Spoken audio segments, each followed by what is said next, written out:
Hello Anderson County, this is Councilman Brett Sanders recapping tonight's council meeting for 11/2/21. Short agenda, a very quick council meeting, or quick compared to some nights. We had our typical zoning changes and ordinance changes. This pretty much seems to be standard nowadays, but we did have a resolution honoring the Sheriff's Department and City Police Department. Also really like to recognize Councilman John Wright Jr., City Councilman Kyle Newton.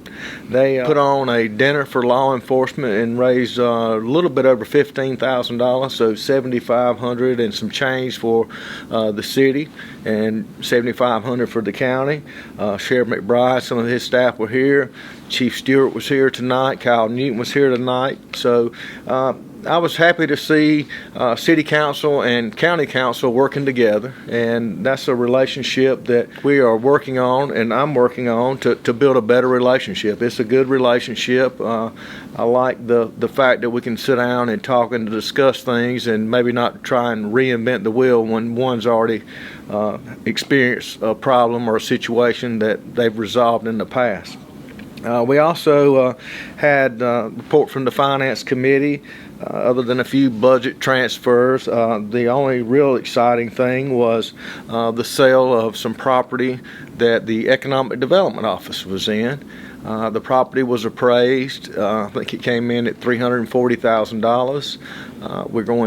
We voted tonight to allow the administrator to send it out in a sealed bid situation to take bids on the property. Economic Development has moved their offices into 1428 Pyramidary Road, the old TTI or Ryobi building. The Finance Committee passed or sent before council a construction bid to redo the entranceway for the Sheriff's Department once the sheriff moves out there. And it's not your typical entranceway. It's a security issue along with infrastructure for internet and some other things that they need in order to move out there. And that was $908,000 and some change that got voted on tonight. I need to come up once more. We also donated 2 cars to the city of Belton, which I'm happy to do. They have a need down there, and we had an older Crown Vic with excessive mileage or high mileage and a F-250 truck the same way that we're no longer utilizing, but the city of Belton can put it back to work and help that municipality. So that was an exciting thing.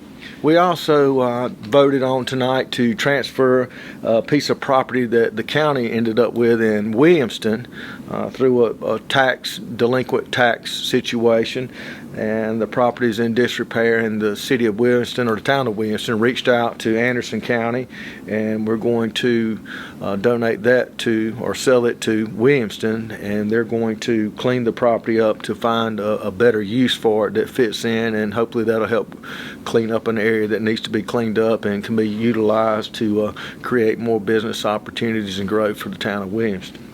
Tonight we also had a fee in lieu agreement with a project called Project Aardvark, which is a company that's currently here that's been in Anderson County for over 25 years. It was a $9.3 million investment, creating new jobs and growth in Anderson County, would pay around $19 an hour with benefits. I think we had someone question tonight the title only, that was voted on in title only, but what happens on some of these projects is the fiscal year for a company ends normally in December, which our government runs a little different, but companies have to seek funding, support, financing, and what this will allow them to do is to time our county council meetings so that this project can start consecutively with their fiscal year starting. So it's more of a timing thing. We don't normally do title onlys. Again, on Project Aardvark, a lot of times people question the names, but they are, a lot of times there's a confidentiality agreement with these companies. Another thing is these companies, when the county or economic development is trying to entice a company to come into Anderson County, and we're talking with them. If we shared the actual name of the company out in public, next thing you know, the Economic Development Office from Spartanburg or Greenville or Hartwell, Georgia, or some other county or state would realize that they're in the market looking to build or grow or develop, and they're going to go out and it's going to increase competition. So a lot of times these project names are secret names or to protect the identity of the company for economic reasons for the county, and there's also privacy concerns with the company, and you can't a lot of times, there's not a actual contract signed at that time. So it's more of an anonymity thing to protect not only the business but to protect the county as well. Finally tonight there was a resolution to adopt the criteria for redistricting. As you know, the 2020 census data is out. Anderson County had 203,178 people. We have 7 districts, so that equates to 29,000 roughly per council district in population. What happens is certain council districts may grow and have more than that. I think the upper side was 30,000, little over 30,000, and the lower side was less than 27,000. So the redistricting is basically to try to keep each council's district pretty much equal in population. Like District 4 that I have probably one of the largest areas, but I still have around the same number of people as each other council district, and I think it was around 27,000 or some change 2 or 3 years ago, but we've moved up to 29 now, and there'll be some redistricting. They were looking at Councilman Jimmy Davis's district may decrease some. My district may increase some.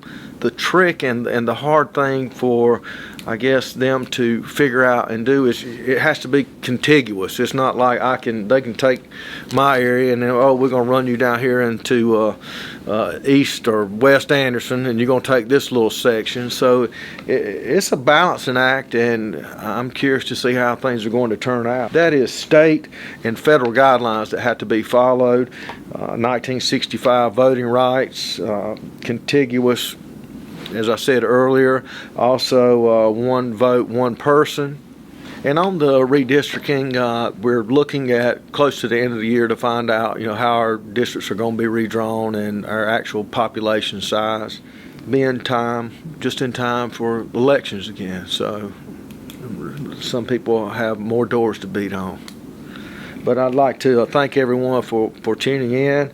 Appreciate the crowd we had tonight. We had a few people here tonight. I'd like to invite anyone else to come out and see a council meeting. You hear a lot of people complaining or saying things, or you see things online and you're like, man, you're totally off base here. Get involved, come to a council meeting. All the committee meetings are open to the public. They're posted on the county website, so come out, get involved, and we appreciate it, and we like having people come in and get some feedback and input.